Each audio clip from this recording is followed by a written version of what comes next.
Alright, so this is just going to be kind of a video on what I did to this Imperial Swan. This was, worked on this for a buddy of mine, co-worker of his, who actually they both work at Emerson in St. Louis here. This was a co-worker of his, and it was his grandma's.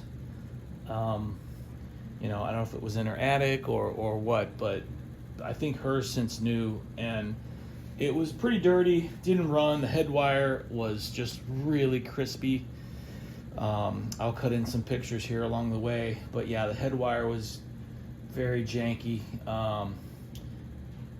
Got this, you know, got to the head wire right as it was coming out of the motor, out of the stator, and I couldn't get any readings on it. So it pretty much determined that the stator was toast, and you know, judging by the crispy wires and the color of the windings and stuff. Anyway, so sourced a new source of used stator from a guy on the AFCA. Also, the shaft was broken right here. So got a shaft and a stator from a guy for a very decent price, thanks to him. So yeah, otherwise, basically, once I got the put a new head wire on it, I made this head wire. This is 20 gauge, and then I have it in a vintage shoelace because I just, you know, I don't have any 20 gauge around, and I wanted to try my hand at trying to make something that was very similar to the original head wire on these, which was very small compared to Emerson's 12-inch fans, or earlier, even smaller earlier fans had a bigger head wire on it than this. I have a 21645 with the original head wire, and it's a very chunky round one. But anyway, nonetheless, real happy with how this came out. I used some really nice silicone 150 strand count tinned copper silicone insulated wire, so it's really soft and flexible, and certainly up to the task for a small fan like this, being 20 gauge. Got the stator out of the donor fan, and it was a bear. Just to get the blade off on that thing was really tough, but I eventually got it. Got the stator out, hosed it down with electric clean, let it dry 24 hours, then I shellacked it, or sprayed it with EL 600. Well, no, I soldered my head wire to the windings first. So on these, the head wire goes in the stator, and then the leads come out the other side and sort of loop up and over and are soldered onto the windings on top. So that's how I did it. That was my first time doing it that way, and pretty happy with that. I'm gonna do that in the future on these, because really, you know, if you try to make the connection here, sure, you'll never see it because there's a bullet, but there's some pretty big openings on the underside of that bullet. If you were to ever look down here, you'd see the, you know, whatever you used, you know, heat shrink or whatever. So that's just the better way to do it. Waiting on a bullet. I ordered a bullet from eBay. The repops that are available on there.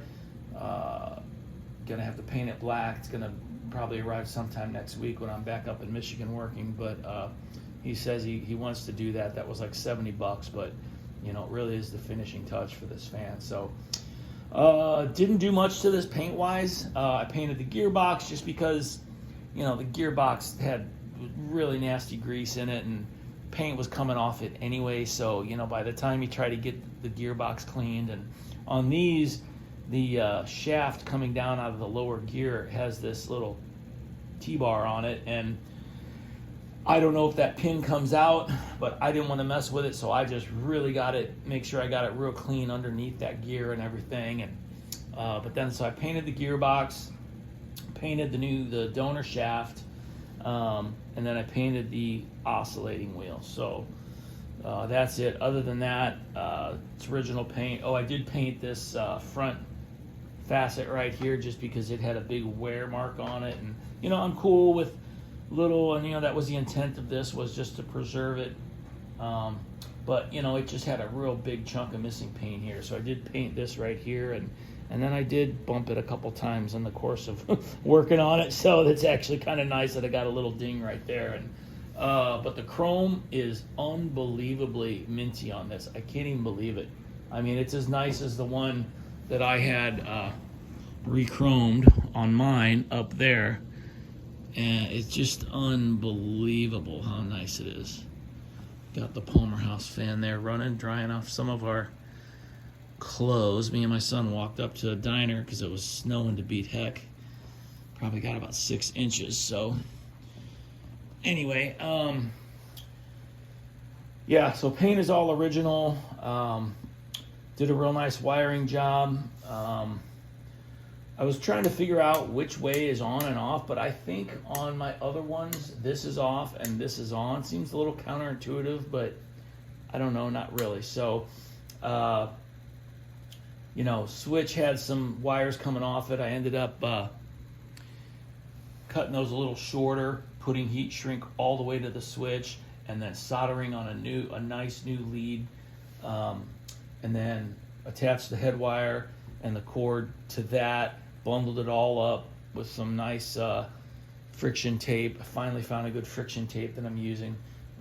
Real sticky, real tarry. I think I used heat shrink under the friction tape, which I sometimes do. I put enough friction tape on there, so I'm not worried about it either way. But so it's all bundled up nice in there, and then the cord, I went with this flat.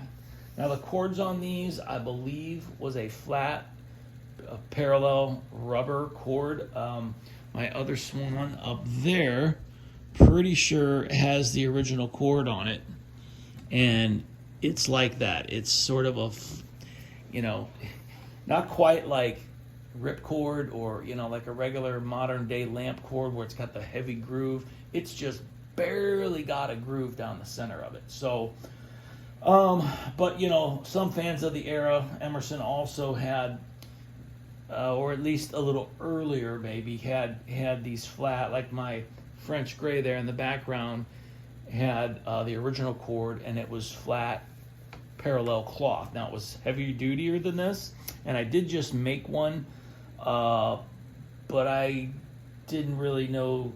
I think I could do better, and I didn't want to put it on this. It almost feels a little thick and chunky for this small fan because I use 16 gauge wire, because the 72-inch shoelace I have, which isn't as nice as the vintage stuff. It looks a little modern, a little polyestery, but it's pretty fat, and I could just barely get it on there tight enough, so it feels a little loose and cheap. So anyway, I went with this stuff that I had, that I bought a year or two ago, parallel. It's a little small and chintzy, and certainly in relation to this, these are the ones I typically like to use for these types of fans, unless it's some super duper restoration on something older. But I wanted to put a Belden plug on here. I found a couple Belden plugs on eBay that I think there's a picture in the catalog where it looks like what is on the Swan, and as does the cord. The cord has like a little sheen in the illustration. It kind of looks like that rubberized stuff as on my polished blade one up there. So, but nonetheless, went with this. There's the tag. I believe this is from 36. Yeah, 16. So, but yeah, runs really nice. Just waiting on that bullet. Didn't get all the grime off the blades, off the edge, that air grime as I call it. I just didn't want to risk digging into the paint. You can only do so much cleaning on these things, and tried a few different products and techniques, and you know what, it's good enough. It tells a story, even though it's just kind of grime patina. But yeah, it runs really good. Fire it up here. Well, no, let's not, because I don't have my Variac and my extension cord. But anyway, Well, that is it. And then funny, I was delivering 2 fans that a buddy bought, acquaintance who's bought a couple fans from me. Delivered 2 polished blade Vorties to him yesterday that I had listed a while back, and anyway, I got to telling him that I was working on this, and he went and grabbed one that he wants me to work on. So similar condition, he had the cage re-chromed actually, like I did on mine, same place over in St. Louis. So, but it's got some, it's not working. I haven't really looked into it yet. It's just on the bench. I wanted to get this one wrapped up, and the felt. I went with this green felt, which you know how I hate green, but I had this really dark stuff that kind of matched the little bit of remnant of felt that was on there. It was probably a little bit brighter than that, but you know, that's about as close as I found. I can't stand the really, really intense, you know, Kelly green that you sometimes see on fans. It just looks, and this is a wool, I believe, so just nicer quality, not as thick and fuzzy looking as the cheap felt that you get at the craft store. So anyway, that is it, the Imperial.